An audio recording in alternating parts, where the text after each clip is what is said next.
It was the kind of Saturday that made you believe in summer again, sun warm, but not oppressive grass soft under bare feet, and the smell of marinated ribs drifting through the neighborhood like a promise. We had been throwing the annual backyard BBQ for 11 years straight. Ever since my dad passed, I'd made it a tradition invite the neighbors grill all day, let the kids run wild, and give Mom a chance to laugh again. This year felt like the biggest yet. We had over 30 RSVP'd guests, 2 full smokers going, and my Uncle Danny swore he'd finally bring his legendary banana pudding instead of just bragging about it. Everyone came, well, almost everyone. Everyone except the woman in the blue colonial with the perfect hedges and binoculars, always resting just below her windowsill. Karen. No one really knew her last name. She had moved in 6 months prior and hadn't so much as waved once. Rumor was she had lived in 5 different HOAs across the country and fought with every one of them. We had no beef with her. In fact, I tried to introduce myself when she first moved in, walked over with a welcome basket my mom made only to be met with a closed door and a no soliciting sign that appeared on her lawn the next morning. So we let her be. That's what you do in neighborhoods like ours. Live and let live. Besides, the rest of the cul-de-sac loved the BBQ. Mr. Harmon from across the street brought his famous cornbread, the Guzmans brought their folding chairs and abuela, and even the high school seniors from 2 blocks over asked if they could help serve. Around 2 p.m., I was by the grill flipping racks of ribs and basting them with my homemade cherry bourbon sauce when I noticed Karen standing by her fence, arms crossed, staring. I gave her a polite nod. She didn't nod back. Instead, she pulled out a phone, turned her back, and began speaking loudly. My cousin Jasmine, who was prepping side dishes on the patio, leaned over to me. She's talking about the smoke, says we're disrupting air quality.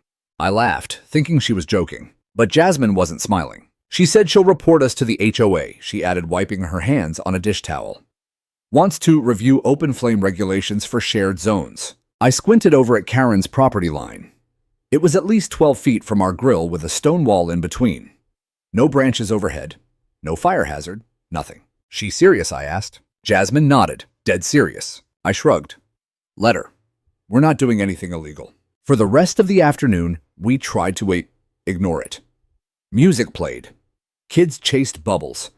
We handed out cold drinks and hot dogs like a well-oiled machine. Even Mom smiled the way she used to before everything went sideways in our lives.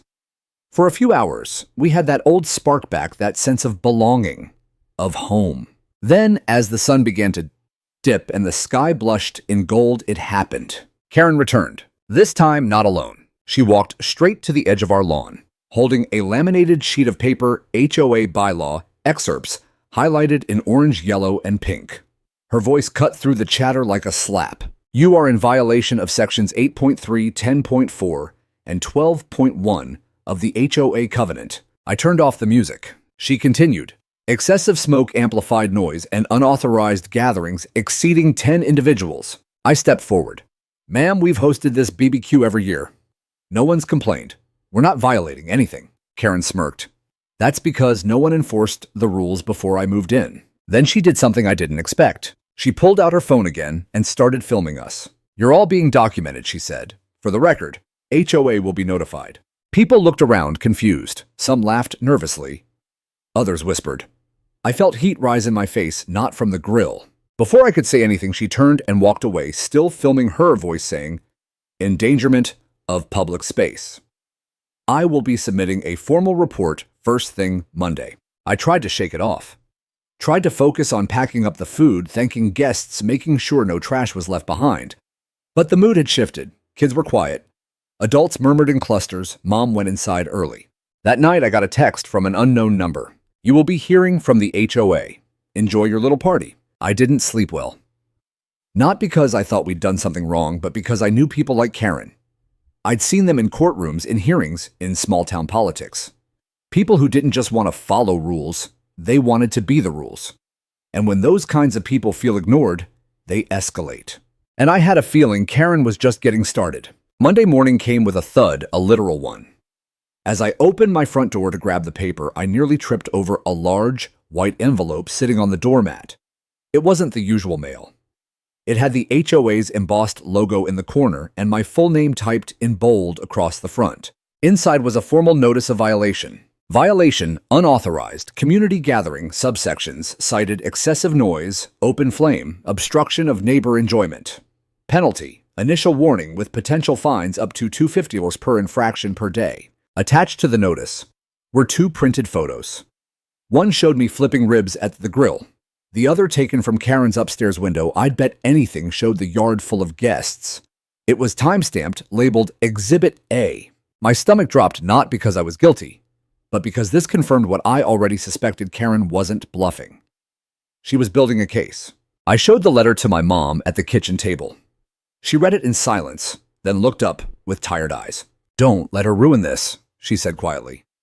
"Your father loved those BBQs." I nodded, but my chest still tightened. That afternoon, I emailed the HOA president, a man named Richard Green.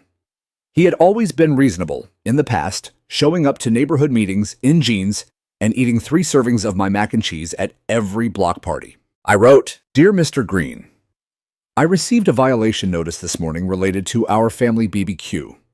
I believe there may be a misunderstanding, and I'd appreciate a chance to clarify.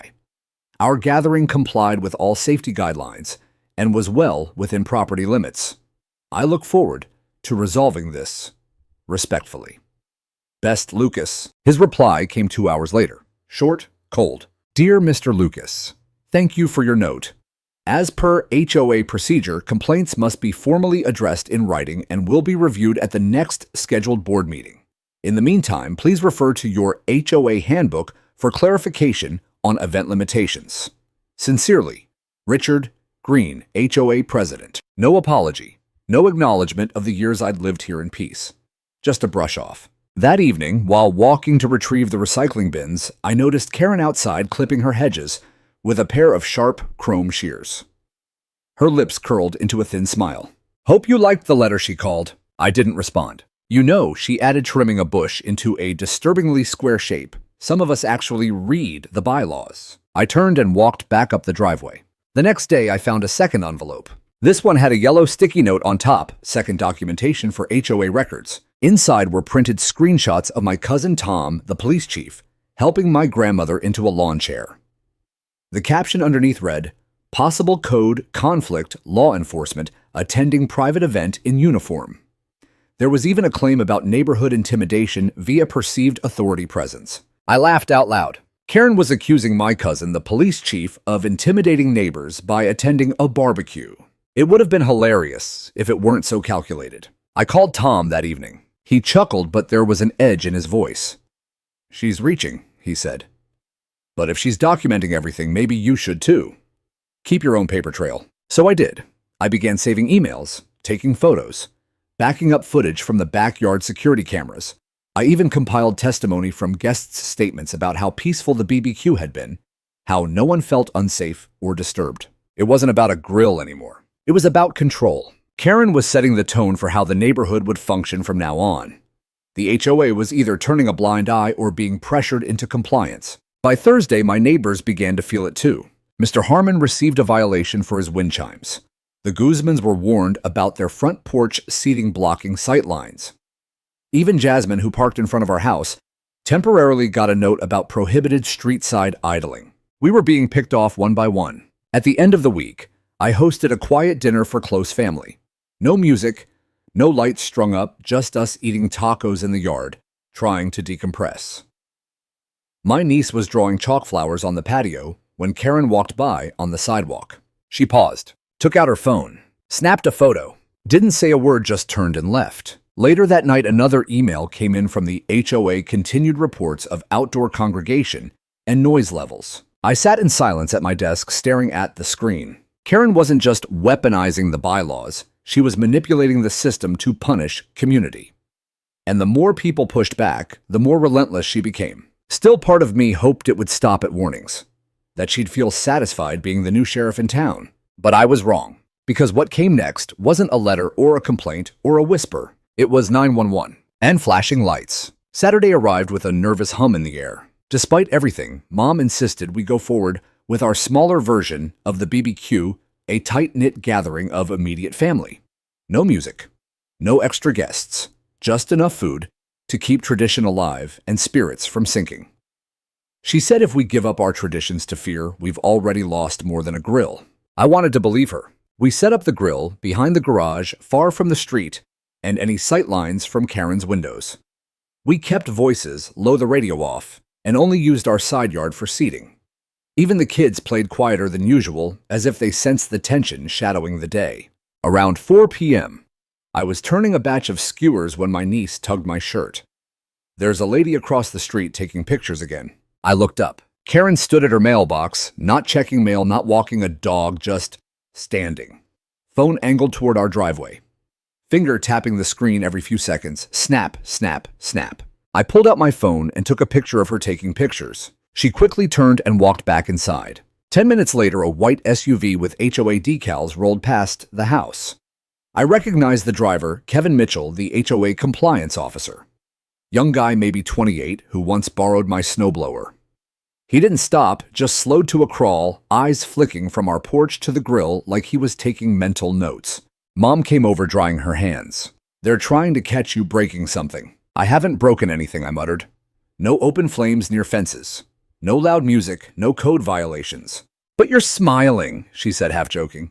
Maybe that's the new offense. We laughed, but it didn't last long. At exactly 5:12 p.m., the siren started. Not one car. 3. Flashing red and blue, spilled across our driveway. Radios crackled, doors slammed, and just like that, a peaceful family meal turned into an interrogation scene. A uniformed officer approached the porch, hand resting on his belt. We received a 911 call regarding illegal burning and possible trespassing during an unpermitted public event. Are you serious? I asked, stepping forward. This is my house. That's my family. We're having dinner. One of the other officers was already circling the property line, eyeing the grill like it was a weapon. Then Tom pulled up. He wasn't in uniform, but everyone knew him. As the police chief of our district, he had command presence even in jeans and a button-down shirt. He walked straight to the officers. What's going on? He asked calmly. The lead cop replied. Dispatch received a call about a potential code fire violation. Said it was on public land. This isn't public land, Tom said, gesturing around. It's private property. I've been here dozens of times. Caller said there were loud noises, aggressive behavior, and potential fireworks. Another added, flipping through a notepad. Tom looked at me. You launching fireworks now? Just burgers, I said. He nodded slowly, then turned back to the officers. I can confirm there are no code violations, no disturbances, and no threats here. The caller may be misinformed or intentionally abusing emergency services. He didn't say Karen's name, but we all knew. The officers apologized reluctantly and began to withdraw. Before they left, one handed me a paper incident receipt, number 37429. It listed the nature of the complaint and a checkbox marked unsubstantiated. Tom stayed behind. We sat on the porch while Mom poured him a drink. She called 911 on my niece's birthday party last year, he said. Different city, same Karen. My jaw dropped. You're kidding. He shook his head. They're all over the country. Not every Karen is named Karen, but they thrive in HOAs, latch onto power, and escalate until someone finally tells them no. Well, I said, raising my glass, she's met her match. But Tom didn't smile. Don't underestimate her, he warned. She's not just annoying, she's strategic, and she's using HOA rules as cover to harass you. This isn't over. He was right, because the next morning, I received another violation notice from the HOA. This time citing misuse of outdoor cooking equipment and alleging intimidation of neighboring members via law enforcement presence. I laughed out loud, but deep inside I felt it. This wasn't just neighborhood drama anymore. It was war. And Karen wasn't playing fair. The next weekend, we canceled everything. No grill, no chairs on the lawn, no cousins dropping by with banana pudding or trays of cornbread. I didn't even mow the grass just to make sure no one could claim we were hosting anything. It was a strange silence. Like someone had vacuumed the joy out of our property and left only the tension. But of course, Karen wasn't satisfied with silence. It was Saturday afternoon when I first noticed her, peeking from behind her curtain again. Not subtly either, she stood there hand-cupped to the glass like a sentry on watch. That alone made my nerves itch, but I said nothing. Around 3:00 p.m., my cousin Marcus came over to pick up a ladder I'd promised him. He pulled up, honked once, 2 quick, familiar taps, and I waved from the porch. Karen flung open her door and started walking toward the street with purpose. Marcus, not knowing what was going on, greeted her with a polite, "Good afternoon." She didn't answer. Just kept walking, muttering something I couldn't hear. Marcus looked at me confused. Everything all right? I shrugged. She thinks our driveway is a community threat. He chuckled. Wow. First time I've been labeled a public disturbance for picking up a ladder. Not 5 minutes after Marcus left, I heard it. The sirens again. And just like last time, they came fast. This time it was 2 police cruisers and an emergency responder SUV. Lights blazing. Neighbors poked their heads out from porches. Kids stood frozen on scooters. And standing triumphantly at the edge of her lawn, phone still in hand, was Karen. I stepped off the porch and walked toward the officers, hands open at my sides, calm and measured. I didn't want another misunderstanding. An officer I hadn't seen before, badge reading P. Drexler, looked over at me. We received a call about an unregistered public event with open flame and a possible threat to community safety. I blinked. A ladder exchange. That's what this is about. We were told this address was hosting an unsanctioned gathering again, he said, tone clipped. Did you see a gathering? I asked, gesturing around. There's no grill, no chairs, not even a lawn chair out here. Another officer radioed something in. After a few quiet replies, he turned to Drexler and nodded. No noise complaints confirmed. Caller reported offensive activity involving known individuals with law enforcement ties. I tilted my head. That's code for my cousin being the police chief, isn't it? Just then, a familiar truck pulled up. Tom! Again. He stepped out face neutral, but eyes sharp. Afternoon, he said. Heard my name got dragged into this again. Drexler straightened slightly. Sir? We were dispatched after receiving another emergency complaint. We're investigating. Tom looked around, then back at Drexler. This is my cousin's house. There is no BBQ, no event. You're standing in the quietest yard on the street. Karen, now standing at the edge of the sidewalk, chimed in. I saw people loitering. A strange man took something from his property and drove away. I didn't recognize the car. That could have been a weapon for all I know. Tom turned his voice razor sharp now. That was Marcus Washington, my cousin. He borrowed a ladder. Karen's face flushed red. I didn't know that. How was I supposed to? Tom didn't let her finish. You've now filed 2 false emergency reports, including misuse of 911 services. If there's a third, I'll have no choice but to open an investigation into criminal harassment and false reporting. Karen gasped. I'm protecting our neighborhood. No, Tom said flatly. You're harassing your neighbors under the guise of HOA enforcement. There's a difference, and believe me, I will make that distinction very clear to the DA if this continues. Silence. Even the officers looked away awkwardly. Karen turned and stormed off, slamming her door hard enough to rattle the windows. Tom looked at me. You need to start documenting everything. Emails, photos, video if you have it. Because this is going on the record. I nodded. Already started. He paused. Good. Because this is no longer just about grilling. It's about rights. That night I wrote everything down. Every word, every interaction. I saved the police report number and printed out the HOA bylaws. I also installed a second camera, this one pointed directly at the sidewalk. I didn't know what Karen's next move would be, but I had a feeling. She wasn't finished, and neither was I. It was the following Saturday when it all boiled over. Despite the chaos of the past 2 weekends, my family insisted we host a quiet backyard meal. Nothing flashy, just grilled corn, a few burgers, and iced tea. No guests, no fireworks, no loud music. But it was my dad's 70th birthday, and my mom said, if we can't even light a candle and eat together, what kind of life is that? I agreed. We even sent out an email to the HOA board, notifying them in advance. Private family meal, no guests, no sound system, no tents, finished by 7 p.m. We were trying. We really were. By 4 p.m., a light breeze stirred the red, white, and blue flag above our porch. My nieces chased bubbles. My sister laid out slices of watermelon. Dad was laughing softly with my uncle as I flipped a few burgers on a small electric grill, not even charcoal this time. Everything was perfect, until the cruiser pulled up again. This time only one. Officer Drexler stepped out with a tired face and an apologetic shrug. Afternoon, he said. Another call came in. You're kidding, I said, wiping my hands. We followed every rule. No charcoal, no noise, nothing. I know. I read the HOA bylaws before I even got out of the car. Drexler replied. Caller said there were open flames and rowdy behavior threatening property value. Again, I looked over at Karen's house. Sure enough, the curtain fluttered. She was watching us like a sentry. My mom stepped forward. Rowdy, we're feeding a 70-year-old man corn on the cob. Drexler sighed. I'm not here to shut you down. Just had to follow up. But I do have to file a report procedure. Just then, tires crunched on the gravel behind him. A familiar truck. Tom stepped out in full uniform, this time badge hat the whole 9 yards. His arrival shifted the air. Drexler stood up straighter. My dad grinned and saluted. Karen's curtain froze mid-sway. Chief Drexler said, nodding. Officer Tom responded evenly. Got the call too. Wanted to make sure we're not arresting someone for seasoning ribs. Drexler chuckled under his breath. No arrests, just another Karen situation. Tom walked toward me. Mind if I inspect the grill? Be my guest, I said, lifting the lid with exaggerated care. Electric. Temperature set to 275. 1 hot dog and a turkey burger. Tom leaned in, nodded approvingly. I'd eat that, he said. And it doesn't violate a single code in the book. Karen's door opened. She marched halfway down her front steps and shouted across the street. Are you seriously allowing this? He's violating Section 6C. Open cooking on visible premises. Tom turned. Ma'am, with all due respect, Section 6C doesn't prohibit electric grills on private patios.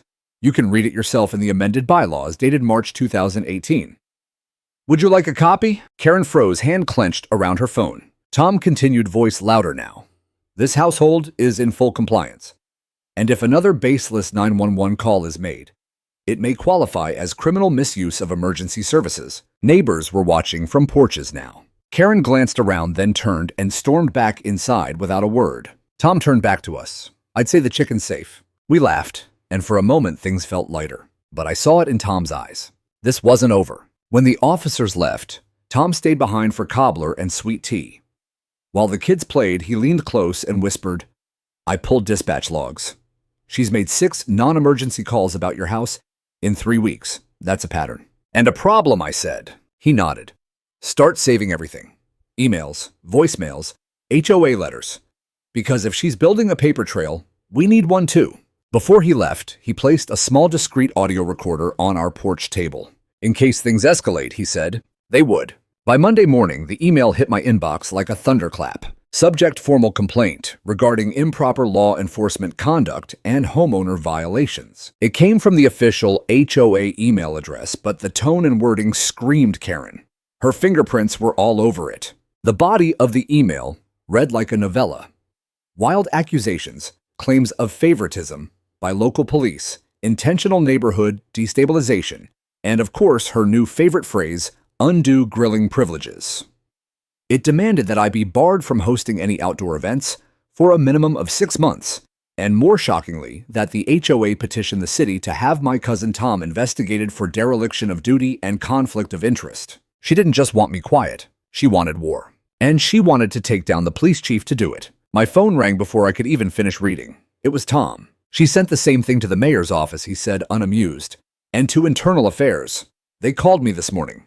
My stomach dropped. You're kidding. I wish, he said, but I'm not worried. I'm clean. What concerns me is how far she's willing to go. This isn't just petty anymore. It's tactical. I sat down at the kitchen table, the email open in front of me, like a threat in digital ink. She's trying to weaponize the HOA, I muttered. Exactly, Tom replied. And it's not the first time she's tried to use bureaucracy to bully people into submission. I checked her name in our community database. She's filed nearly 24 complaints in the last year. Most against older residents, widows, renters, people who don't have time to fight back. My jaw clenched. She's a predator. She's a manipulator who hides behind rules, Tom said. And now she's chosen you. That same evening, an emergency HOA board meeting was announced. Topic: recent controversies involving law enforcement interference and community disturbances. No doubt in my mind, Karen was behind it. And this time, she wasn't just bringing bylaws. She was trying to reshape them. I walked the neighborhood the next day, quietly speaking with folks who had shown up to our BBQs or witnessed the incidents. Many were sympathetic, some even apologetic. One elderly neighbor, Mrs. Henderson, clutched my hand and whispered, "She did the same thing to my grandson last year. He was just skateboarding." She said he was brandishing a weapon. It was a toy lightsaber. I compiled a list of names, people with stories, dates, patterns. Karen's reign wasn't just annoying, it was systemic. By the night of the meeting, the community center was full. Residents sat in stiff folding chairs, murmuring nervously. At the front table sat the HOA board. 5 people I'd seen at events, jogged past on morning walks, waved at in traffic. And next to them, in a pristine white blouse and a pin that read "Neighborhood First," was Karen. She stood and cleared her throat. "I'd like to begin by reading a formal proposal," she said, holding up a stack of papers. "In light of recent safety concerns and potential conflicts of interest with local law enforcement, I propose a moratorium on all outdoor cooking appliances gatherings exceeding 5 individuals and the presence of off-duty law enforcement in an unofficial capacity." The room gasped. One board member, a balding man named Greg, asked, "Wait, are you saying we can't have a family birthday party if a cousin's a cop?" Karen remained stone-faced. "Until we can ensure impartiality in neighborhood enforcement, it's a necessary precaution." That was my cue. I stood. "May I speak?" Greg nodded. "You're the subject of this complaint. You have every right." I walked to the front, folder in hand, voice steady. "My name is David. I've lived here 9 years. You all know me. You've been to my house. You've tasted my wife's peach cobbler and watched your kids play with mine. I'm not the threat here." I laid the folder on the table and opened it. Inside are 6 accounts from residents who've received false or exaggerated reports from Mrs. Karen in the past 12 months. Skateboarding, wind chimes, a flag that flapped too loudly. These are not violations. They're vendettas. Karen's eyes widened. I pulled out a printed copy of the bylaws. Nowhere in here does it prohibit electric grilling family visits or having a cousin who happens to serve as police chief. A quiet chuckle rippled through the room. But what it does prohibit is harassment, misuse of HOA authority, filing knowingly false reports, and inciting conflict between neighbors. The board flipped through my folder. Karen tried to interrupt. "This is slander. He's manipulating," Ma'am Gregg said, holding up a hand. "Let him finish." I turned to face the room. HOAs were designed to protect communities, not divide them. Not weaponize rules to target people we dislike. We all want peace, safety, respect. But that begins with how we treat each other. Silence, then applause. Not loud, but firm. From the back row, Mrs. Henderson stood and clapped. Then a couple who'd recently moved in. Then a retired firefighter who'd once been on the board himself. Karen sat frozen. Greg turned back to her. "We'll be reviewing your proposal, but we'll also be reviewing your complaint history. It's clear there's more going on here." Karen stood abruptly and left without another word. As the meeting adjourned, people came to shake my hand, pat my back, thank me. Tom called later that night. "You did good," he said. "She's not done," I replied. "No," he agreed, "but neither are we." The fallout from the emergency meeting didn't settle the storm, it stirred it. Over the next few days, Karen went quiet, which only made everyone more nervous. That kind of silence didn't mean retreat. It meant regrouping. I spent that week carefully organizing everything. Videos, testimonies, printed violations, and every piece of evidence that painted a clear picture of Karen's pattern. Her behavior wasn't just annoying, it was abusive, targeted, calculated. Tom and I met at his office Thursday evening. He wore civilian clothes, but there was no mistaking the authority he carried with him, even off-duty. "She's been doing this for a while," I said, spreading out files on the conference table. But no one connected the dots. Each person thought they were alone. Tom nodded slowly. "It's a textbook pattern: isolating, intimidating, escalating. She weaponizes procedure to create fear." He pointed at a printed complaint where Karen accused a Vietnamese family of disturbing neighborhood decorum for hanging red lanterns during Lunar New Year. "And look at this one," I said, sliding over a report she filed about a teenager wearing suspicious clothing. It was a hoodie, in January. "I've already flagged her name to our Community Affairs Division," Tom said. "But before we go official, I think the HOA deserves one last chance to clean its own house." We agreed on one thing: if the next HOA meeting didn't lead to a real reckoning, we'd escalate. I prepared a presentation, not flashy, just factual. I even edited a short video montage from doorbell cams and neighborhood footage showing Karen in action, berating a woman over solar lights, snapping photos of mailboxes, and storming onto porches uninvited. The next HOA meeting was more crowded than any I'd seen. Word had spread, and people wanted to see what would happen. Karen wasn't at the front table this time. She sat off to the side, arms folded, lips tight. The board looked tense. Greg, the same board member who'd kept order during the last meeting, opened with a sigh. Tonight's agenda includes a continuation of last week's discussion, as well as several formal submissions from residents. I stood when he called my name. But before I could speak, a woman 2 rows back raised her hand. Can I say something first? Greg hesitated, then nodded. My name's Angela. I moved here 8 months ago. Ms. Karen reported me for unauthorized gardening. I was planting tomatoes. The room murmured. Another man stood. I'm Frank, retired Navy. I got a notice for leaving my garbage bins out one night. Just one. But the way the letter was worded, it felt threatening. Then, a couple in their 50s. She took photos of our daughter's birthday party and claimed we were operating an unlicensed childcare facility. One by one, they rose. I never gave my presentation. I didn't need to. The room had already seen enough. Karen tried to speak, mumbling something about neighborhood standards, but her words drowned in a chorus of lived experience. Greg stood. It's clear we need to revisit our complaint process, and we need to be honest about how power has been misused. He looked at Karen directly. We're placing a temporary freeze on all enforcement actions until we can complete a full audit. And we'll be forming a resident oversight subcommittee starting tonight. Someone in the back clapped, then others joined in. Karen stormed out. I exhaled for what felt like the first time in weeks. Tom called that night. She's not just losing influence, she's losing credibility. Let's make sure it stays that way, I said. But Tom's next words caught me off guard. I ran her name through a deeper system today, he said. Turns out she was on probation 5 years ago for impersonating a social worker. I blinked. What? Same pattern, different setting. And it gets better, she once filed a lawsuit claiming emotional injury from non-compliance against a PTA. I laughed, shocked, exhausted, strangely vindicated. This woman's a full-time menace. We're building the case, Tom said. And next time she steps out of line, we'll be ready. That weekend, I received a letter in my mailbox, not from the HOA, but from the couple across the street.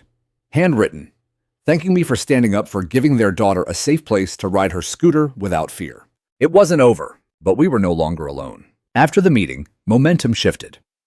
For the first time in months, the community had a sense of unity. People were talking to one another, comparing stories, and most importantly, comparing letters. It turned out Karen wasn't just a rogue neighbor with a clipboard and a bad attitude. She had been actively influencing internal HOA processes, getting certain pet complaints pushed through, without proper review, and even intimidating quieter board members with veiled legal threats. Tom and I met again the following Monday evening at his office. This time, we had something that changed everything: a whistleblower. Cynthia, a former HOA secretary, had emailed me over the weekend saying she was ready to talk. She joined us in person, nervous at first, but determined. I quit 3 months ago, she said, fingers twisting a silver ring. I couldn't stomach it anymore. She pulled a folder from her bag. Inside, internal emails. Real ones. Karen had been pressuring the HOA president, Rick, to approve policy amendments without full board votes. In one message, she said, "If you don't act, I'll go directly to our legal counsel and say you're negligent." In another, she offered to personally track enforcement on properties that were at risk of degrading visual harmony. One email chilled me to the bone. The BBQ house is a perfect example. We can't let that kind of energy spread. Once one family does it, the others will follow. If the board won't act, I will. Tom looked at me. She was trying to engineer the culture of the neighborhood through soft harassment, and she was doing it with Rick's compliance, I added. Cynthia nodded. He caved. A lot. We compiled everything. Emails, testimonies, and a spreadsheet showing an uncanny pattern. More than 70% of all enforcement notices over the past year were directed at families of color, young couples, and recent move-ins. Karen wasn't just difficult. She was dangerous. That week, I filed a formal complaint to the county with Tom's help, backed by documentation. He, in turn, flagged the HOA for civil rights review by the state's Department of Housing. But while the gears of bureaucracy turned slowly, we turned to something faster: public accountability. I built a website, simple, secure, and anonymous, called Neighbors for Transparency. Within 48 hours, 19 residents submitted stories. By the weekend, that number doubled. A man from 2 streets over posted about Karen photographing his wife during yoga in their backyard. Another woman said Karen told her, "Your curtain fabric clashes with the neighborhood's palette," before filing a noise complaint because her wind chimes were disruptive. Even longtime residents were horrified. But then came the final spark. One night, my doorbell camera caught Karen sneaking up to our mailbox. She opened it illegal and peeked inside. She didn't take anything, but she stood there for a full minute, looking around, clutching a folder. I uploaded the footage to the website. It went viral locally, at least. Neighborhood groups exploded. The HOA was flooded with emails, and Tom, he took the video straight to the county prosecutor. That Sunday, we received a formal notice. Karen was under investigation for potential civil harassment, mail tampering, and abuse of administrative authority. And the HOA, they were forced to call for an emergency election of new board members. It felt like we were finally dismantling the shadow system Karen had built, one petty threat, one fake complaint, one forged influence at a time. The community began to breathe. Lights returned to porches. Grills lit again. But I knew there was still one more battle ahead, accountability not just for Karen, but for every official who had let her run unchecked. The sun was still low when the first sheriff's car rolled through the gates of our neighborhood. It wasn't a sirens blazing moment. This wasn't a bust, but it was official, quiet, surgical, and long overdue. Tom had called me early that morning, his voice calm but unmistakably firm. "She's being brought in for questioning today," he said. "We finally got what we needed." And we had. After the footage of Karen peeking into my mailbox went semi-viral on local neighborhood groups, several other residents came forward with similar stories, some even worse. One woman had security cam evidence of Karen yelling at her daughter for using chalk on the sidewalk.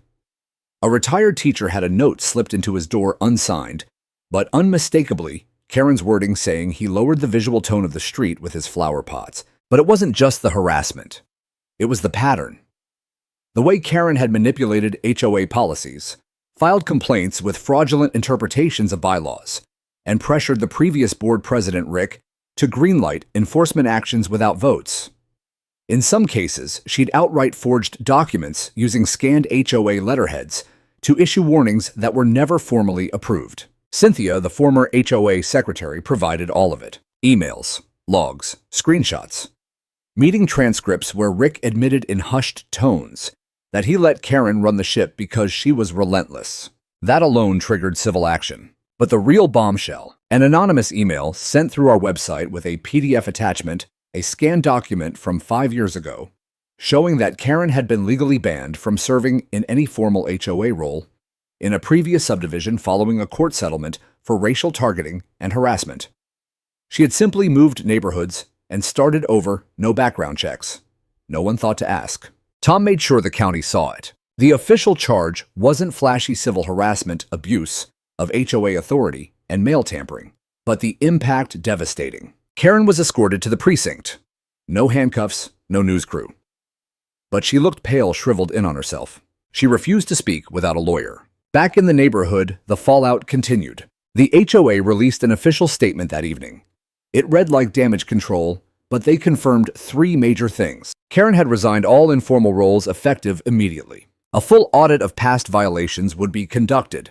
An emergency election would be held to restructure the board. But they didn't apologize, not publicly. The apology came later in an envelope. It was handwritten, signed by 3 current board members, addressed to me, but meant for everyone. It read in part, "We allowed one person's control to override the voices of many. We apologize to you and your family for the distress and division caused. We will do better." I read it out loud at a small block gathering the following weekend. People clapped, some cried.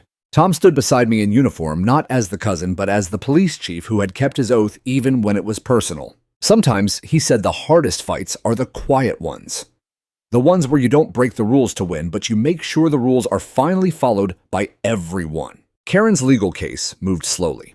It wasn't the kind of thing that led to jail time, but it did lead to consequences, a restraining order, a civil fine, and most importantly, a permanent ban from any HOA activity ever again in the state. Rick, the former HOA president, resigned quietly the next month. His name never made headlines, but we knew. The neighborhood began to heal. BBQs returned, sidewalk chalk bloomed, curtains opened, and I got invited to speak at a local council meeting about residents' rights under HOA law. I brought Cynthia with me. "Don't underestimate what one loud neighbor can do," she said on the mic. "But never forget what one loud truth can undo." It was the kind of day that made the fight worth it. The sky was clean, a bright summer blue, with just enough cloud cover to keep the heat gentle. The smell of mesquite drifted through the air before a single burger hit the grill. Laughter bubbled up from the yard before I even stepped outside. This time, it wasn't just my family gathered, it was the whole block. Every lawn chair we owned was out. My neighbor Luis brought over extra folding tables, and Mrs. Patel set up her homemade lemonade stand under the big oak tree by the driveway. Kids chased each other with chalk-streaked palms and plastic water guns. Music played low through outdoor speakers just enough to dance without bothering anyone. No complaints today. Not a single one. That afternoon marked the first neighborhood BBQ since Karen's fall from self-appointed power. But it felt like more than that. It was a celebration of something deeper, of community, reclaimed, of boundaries reestablished, and of joy without fear. Tom arrived just before noon. He wasn't in uniform today, just jeans and a faded blue polo. Still, everyone recognized him instantly. The man who once stepped out of a cruiser to de-escalate an unnecessary crisis was now strolling up my driveway with a six-pack of root beer and a smirk. "You still using that same cheap charcoal?" he joked. I upgraded. Hickory blend, I shot back. I figured the police chief deserved a proper sear. He laughed and handed me a bag. Inside was a metal sign, custom engraved, BBQ, protected by the chief himself. I held it up, everyone cheered. We hung it above the grill, right where Karen's old surveillance camera used to face. A perfect middle finger made of stainless steel and family pride. As the day unfolded, stories were swapped over grilled corn and potato salad. One neighbor admitted they'd nearly sold their house because of the stress. Another said they'd felt watched for years, without realizing how much it had affected their children's sense of safety. But now they talked about organizing a real community committee, one not tied to HOA enforcement, but to mutual support. Cynthia showed up too. I hadn't expected her, but she walked in quietly with a peach cobbler in hand and a shy smile. People recognized her from the website. One by one, they came to thank her not just for what she did, but for daring to speak first. That night, after the grill cooled and the kids were passed out on blankets under string lights, I sat with Tom on the back steps. We looked out over a yard full of neighbors turned friends, of once silent families, now laughing together under paper lanterns. "You think it'll last?" I asked. He sipped his drink and took a long breath before answering. "If enough people keep showing up for each other, yeah, it'll last. Just don't let them forget." I won't. Because the truth was, power thrives in silence. And what Karen had tried to do, what so many HOAs, when left unchecked, are capable of, wasn't just about rules or lawns or BBQs. It was about control, about making people feel smaller than they are. But that day, surrounded by music and mesquite smoke and the smell of peach cobbler cooling in the breeze, it was clear control was gone. Community had taken its place. And that stainless steel sign, it stayed up long after the party ended. Because it wasn't just a joke, it was a promise. We weren't going back. Not ever again.